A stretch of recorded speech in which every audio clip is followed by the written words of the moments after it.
Hi, today I'm going to show you how I made these Beauty and Beast inspired Belle ears for my youngest. For this you're going to need a headband. Found a great 2-pack at Hobby Lobby, these headbands for $2.99. You're going to need some wire, again some floral wire. I found some great gold flat wire here. I also found these charms, they're little books. I also got this, thinking I'd put on the ears, but I think it was a little bit too big, so I'm going to make a necklace out of that. You're going to need some flowers here. I got some red flowers and some yellow flowers. Rose type work great. A glue gun and some glue sticks.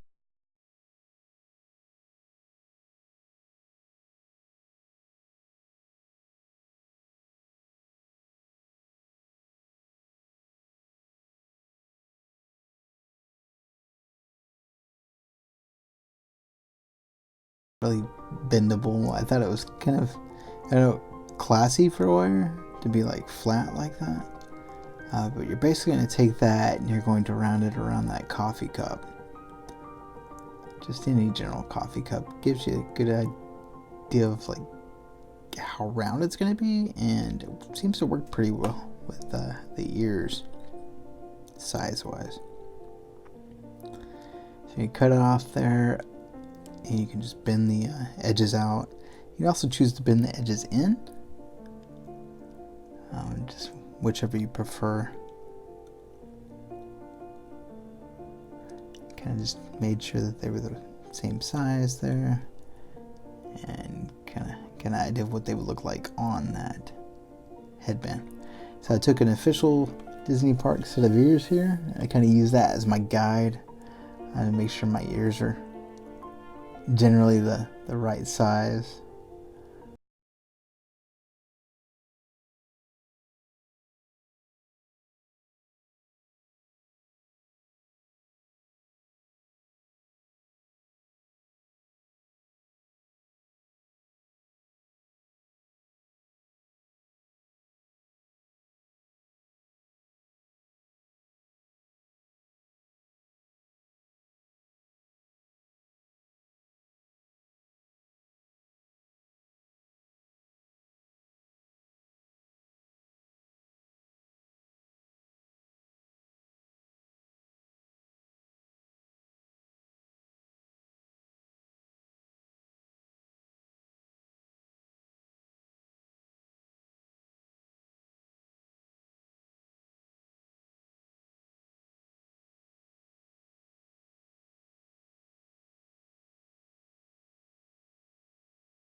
I did find, because that headband I had there was covered in glitter, it didn't make a smooth surface to kind of glue to, which generally if you make it a little bit rough, a little bit rough there, that glue will stick better.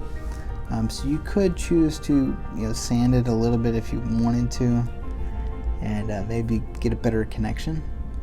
But in this instance I did choose to use a lot of glue and stick it there. I had to do it a couple times to make sure it was sticking.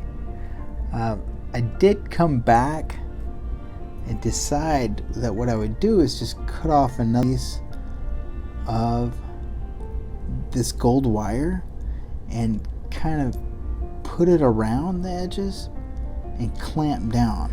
And I'll show you in the video what I do with that.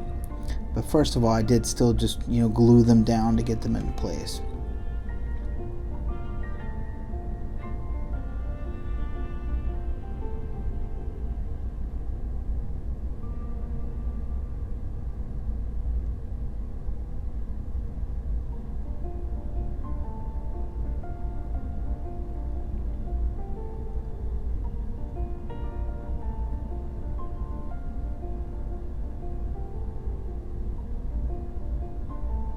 You can see one of the edges there popped off, so I had to come back and glue it down again.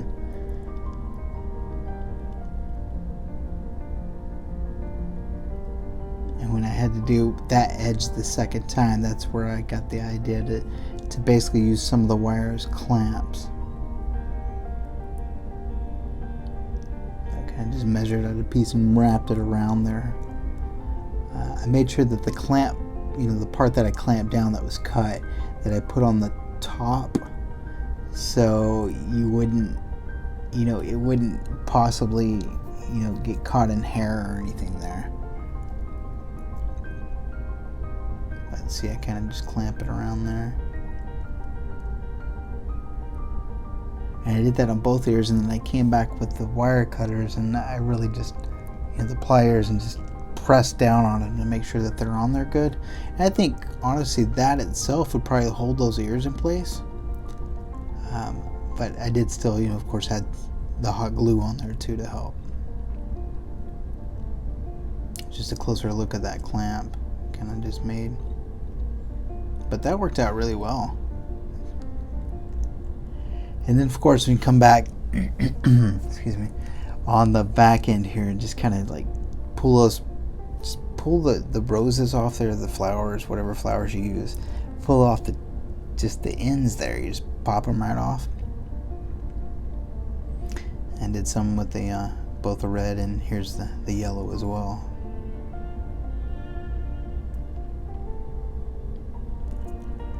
Once you get enough flowers in there, you kind of just play around with the placement here. But basically, you're just going to hot glue each one of them on there, wherever you want to put them.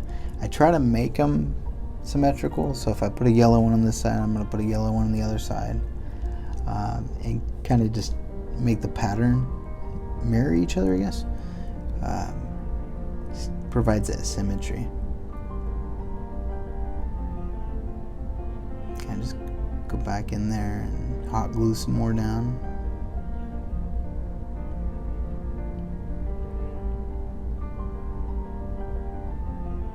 Using flowers is really great because you can kind of cover up some of the imperfections that you see in the wiring. And then I just flipped it over, came back and cleaned off the edges. I didn't want that plastic sticking out in the back, so I kind of just trim it down there. And then I'm going to come with flowers and just repeat the process and basically glue the flowers on the back side there.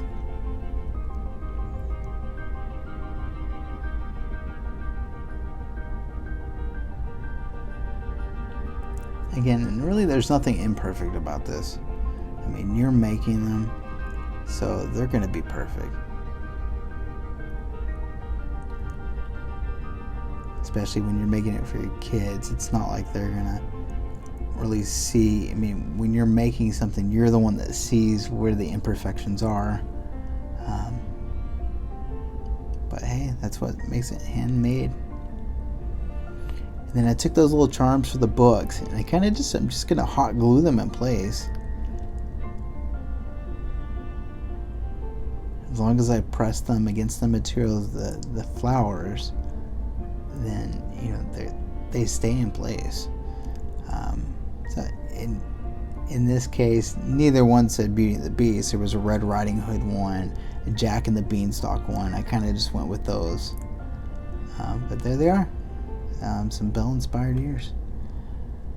Thanks for watching. Please like and subscribe. It's much appreciated. Thank you.